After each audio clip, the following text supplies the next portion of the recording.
Welcome to V5 news. ఏపీలో రాజకీయం అయితే వేడెక్కుతుంది. ఈ ఎలక్షన్స్ లోనే చేరికలు కూడా అంతే వేగంగా జరుగుతున్నాయి. అందులో భాగంగా పోసాని కృష్ణమురళికి పెద్ద షాక్ తగిలిందనే చెప్పాలి.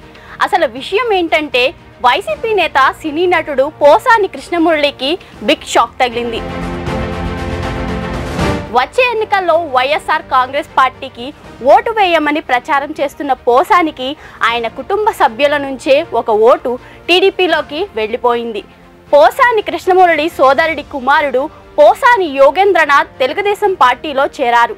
యూకేలో ప్రముఖ వ్యాపారవేత్తగా ఉన్న యోగేంద్రనాథ్ కర్నూలు జిల్లా పర్యటనలో ఉన్న చంద్రబాబు సమక్షంలో టీడీపీ జెండా కప్పుకున్నారు. అటు హైదరాబాద్లోనూ ఆయన వ్యాపారాన్ని విస్తరించున్నారు. టీడీపీలో చేరిన సందర్భంగా చంద్రబాబుపై యోగేంద్రనాథ్ ప్రశంసలు కురిపించారు. చంద్రబాబు అంటే ఒక విజన్ అని వ్యాఖ్యానించారు. చంద్రబాబు ఆశయాలు నచ్చే తను టీడీపీలో చేరినట్లు తెలిపారు. చంద్రబాబుతోనే ఏపీ అభివృద్ధి చెందుతుందని యోగేంద్రనాథ్ చెప్పారు. అయితే సీఎం జగన్ అంటే తనకు ఇష్టమని, చంద్రబాబును ఎవరు నమ్మొద్దని చెప్పే పోసాని కృష్ణమురళికి సొంత ఫ్యామిలీ మెంబరే షాక్ ఇవ్వడం సర్వత్రా చర్చనీయాంశంగా మారింది.